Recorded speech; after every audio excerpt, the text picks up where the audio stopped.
What's going on, ladies and gentlemen? My name is Michael and welcome to Fudge Muppet. Today we're heading into the lands of Skyrim to talk about nothing less than the perk trees, specifically the enchanting skill perk tree and what perks in it are worth it and which ones are not. So straight off the bat, I do want to say that enchanting is one of the best skills in Skyrim, if not the best and most useful skill for any character. It is never a disadvantage to get and it will only give you a massive advantage. It simply improves just about anything and you can use it to make yourself invincible to magic, to make your one-handed damage do way more, to give you ridiculous amounts of health, magicka, and stamina, really to do whatever you want. You could even make a non-stealth character stealthy with enchanting. It really is the god mode of skills. Another great thing about enchanting is that even if you're not a mage, you can still use it and you'll be just as advantaged simply because it doesn't require magicka investment to use. Now, being a careful Skyrim player, you're not going to want to invest all of your perks into this tree if you don't have to, so I'm going to tell you which ones are good. So straight off the bat, at the bottom you have Enchanter, which is your standard perk that has 5 different ranks. Each rank makes your enchantments 20% stronger, all the way up to 100% stronger. This is 100% worth it if you're using Enchanting, which you should be if you're going for pure efficiency. So definitely Enchanter, it's just the best. Your enchantments are twice as strong. Pretty simple stuff. Now, if you've been looking at a lot of our character builds, you'll know that we often go straight down the middle, and that's about it, as that's actually the best setup for most of your characters. So if we look at the next one up in the middle line, we have Insightful Enchanter. This makes skill enchantments on armor 25% stronger. Now, this covers a lot of stuff. This is for melee weapon skills, for example, or archery skills, any damage skill. You put it on your gauntlets and you'll be able to make that weapon type do way more damage. It also applies to things like magic. For example, it reduces the cost of a certain school of magic. You can actually get, say, reduced destruction cost on 4 different pieces, and then destruction will cost nothing to use, and you can use unlimited destruction until your heart's content and not drain any of your magicka. Now, do keep in mind as well, while it says on armor, it just means on apparel, so that also includes your necklace and your jewelry, and also clothing, even though they're not actually armor. So Insightful Enchanter is an absolute must, and in fact, enchanting armor is a lot better than enchanting your weapons, because at the end of the day,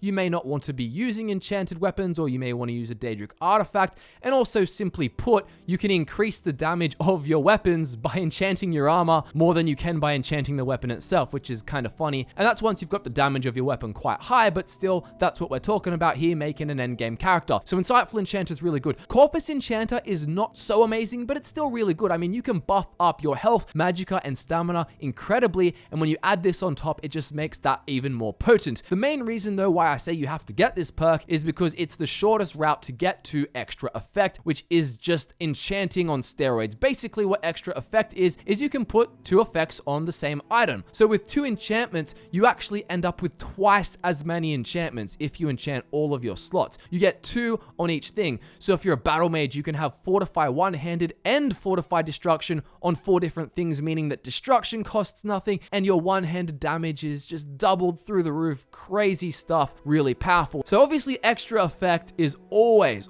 worth it if you're going into enchanting, but how about these elemental ones on the left? Well, these are basically worth it if you're going to be using an elemental effect. So if you're not going to be using any shock-based effects, then don't go up to shock. It's that simple, really. Just go up to what you're going to be using. Now, this will also affect resistances as well, such as shock resistance or fire resistance if you're using those enchantments. But the thing here you got to consider is that you may as well just get the magical resistance enchantment, and that'll protect you against all of it and save you these perk points. So I only really get these if I'm adding elemental damage to a weapon. But if you're not doing that, then there's no real need to get Storm Enchanter, Frost Enchanter, or Fire Enchanter. So with that covered, let's move on to the right side of the enchanting tree, where we have Soul Squeezer and Soul Siphon. Now, these 2 perks are often overlooked, and in my opinion, for good reason. So Soul Squeezer basically makes soul gems provide more magicka for recharging, and Soul Siphon basically means that death blows to creatures, but not people, trap 5% of the victim's soul, recharging the weapon you're using. So looking at Soul Squeezer, my main problem with this perk is that if you're an enchanted character and you're taking your playthrough seriously, you'll most definitely get the Black Star, which is the corrupted Azura Star artifact, which lets you just recharge weapons and capture black souls. So you kill a human and you basically just get a grand soul gem that you can use, and the Black Star doesn't break when you use it. So you can just use it as this unbreakable soul gem to keep on recharging your weapons. However, if for some reason you weren't going to get the Black Star,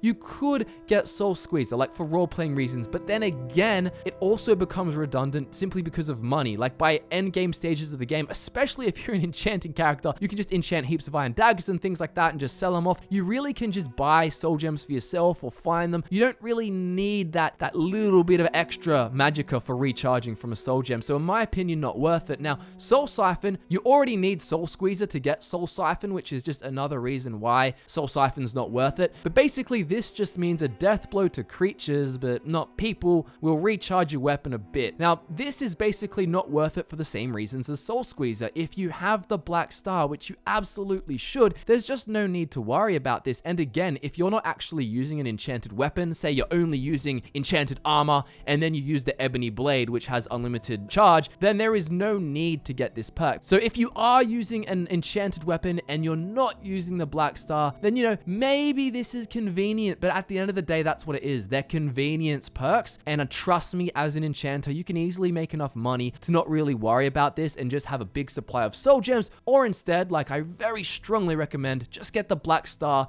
and use that. And that wraps up this Skyrim skill worth it video. Thank you so much for watching. I really appreciate it, and make sure to subscribe for more if you're interested. Social media links are in the description below. If you're interested, you can go check us out on Twitter. We love to interact with you guys, and with that said, my name is Michael, and I look forward to nerding out with you again very soon.